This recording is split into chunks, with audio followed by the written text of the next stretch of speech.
In sixth form, I won 2 Oxbridge essay competitions. For this, I won money, I got to visit both Oxford and Cambridge, and I got to meet lots of academics. Most importantly, when I applied to Cambridge the following year to study medicine, I think it definitely helped to boost my application. In this set of videos, I'll explain how I did it.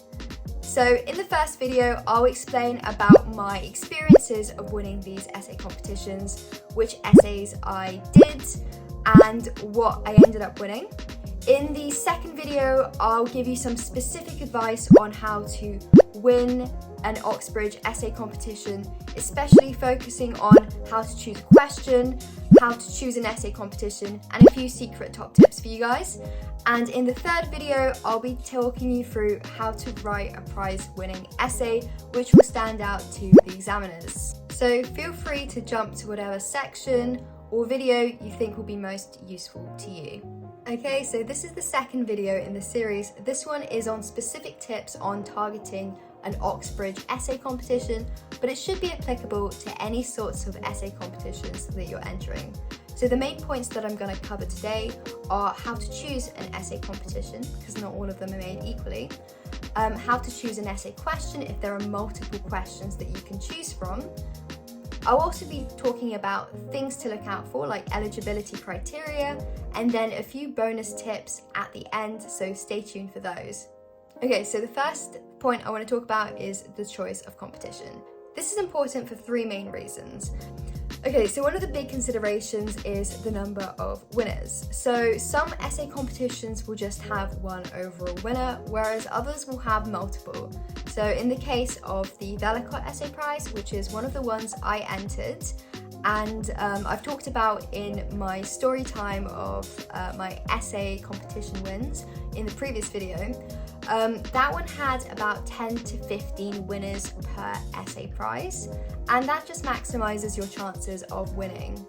Some competitions will also have multiple runners-up or highly commended candidates, and that's a really good thing because it means those people also win some sort of money. They get to go to the workshops or open days, and they can discuss this in their personal statement. Okay, so the next point is how appropriate the essay is. So first of all is whether it actually aligns with your interests. If you're interested in the topic, you're way more likely to write and finish the essay question. The next point is whether it's actually applicable to the university degree that you want to apply to.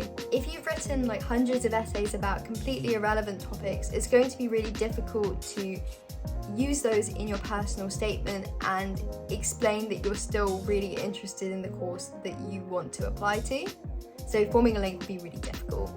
So I would say stick to things which are links to what you want to do in the future. Okay, so the last point is the contestant pool.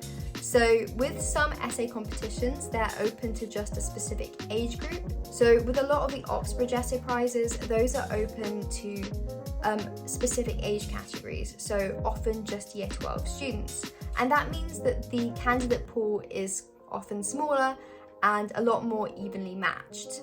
In other competitions, there might be a whole range of different ages in there, and that might make it a lot more difficult, especially if you're a younger applicant. Some competitions are open to people from all over the world. That was the case with the Peter Kane Legal Reasoning Prize, but lots of them are just open to people from the UK, which limits the number of people who can apply, and so hopefully they'd be a bit less competitive. Some competitions are open to even smaller groups. So for example, the Newnham College Essay Prizes in Cambridge are only open to women, and so that makes the candidate pool even smaller. And there are other essay competitions which are open only to some sort of minority groups as well, and that can boost your chances too. Okay, let's move on to the next point, which is choice of essay question. There are 4 main points with this. The first one is interest. So it's important to choose a question that you resonate with and find interesting, because you're a lot more likely to finish it. The second point is how well you can actually answer the question. So not all questions will be equally easy. It's important that you can choose an essay competition that will allow you to go into sufficient breadth and depth in the word count that you have. I mean, lots of the questions could be the matter of somebody's entire thesis or entire books. Also, some questions are a lot easier to research and the materials for them are a lot easier to find. So with the case of the Vellacott Prize, the stuff for the Black Death was a lot easier to find than for some of the other essay competition questions. So what I would actually recommend doing is having a short list of potential questions, having a look at what sort of research is available for those, and then from there deciding which is the most appropriate question which you can actually put your best foot forward for. That being said though, you need to limit the time you spend deciding. So I spent weeks and weeks deciding which question to do for the Vellacott Essay Prize. I probably spent 2 to 3 weeks just procrastinating my decision, and then I had only a weekend to write the essay. So do not do this, just pick a question and then stick with it and write an essay. Last point, this is a bit of a bonus one, but I know somebody who did this, so please don't do this. But basically, make sure you're looking at the right list of questions.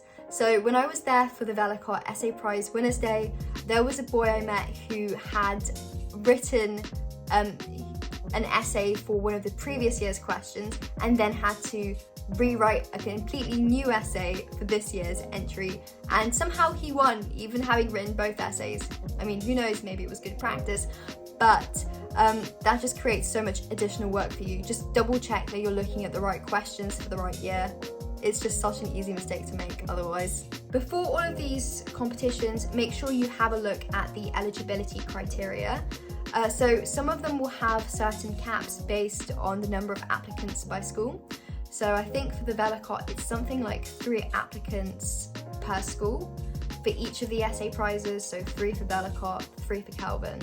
And so you need to make sure that you can actually enter the essay prize. So get in touch with your school and make sure that you can still enter. Also double check things like if there's a limit on certain backgrounds, certain countries and certain age groups. Just double check to be sure that you are eligible for the competition before you're entering it, because otherwise it's a big time commitment that you're just, spending for no reason.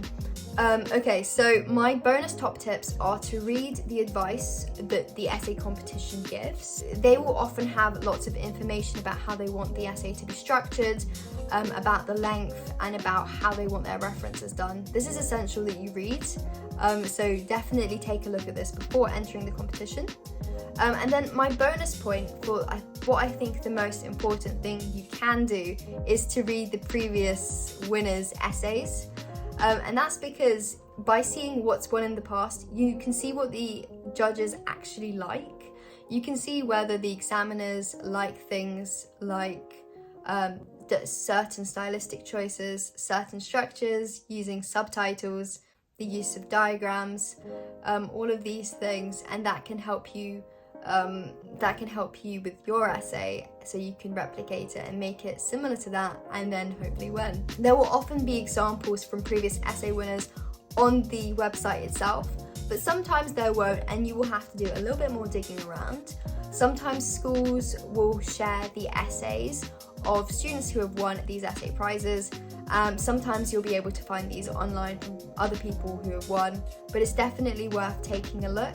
And it's most relevant looking at the previous year's winners because the judges are most likely to be the same for the previous year. I hope you guys found the video helpful. If you've enjoyed it, please give me a like and smash that subscribe button. Please do share it with anybody who you think might find it useful. That's all from me today. See you next time, guys.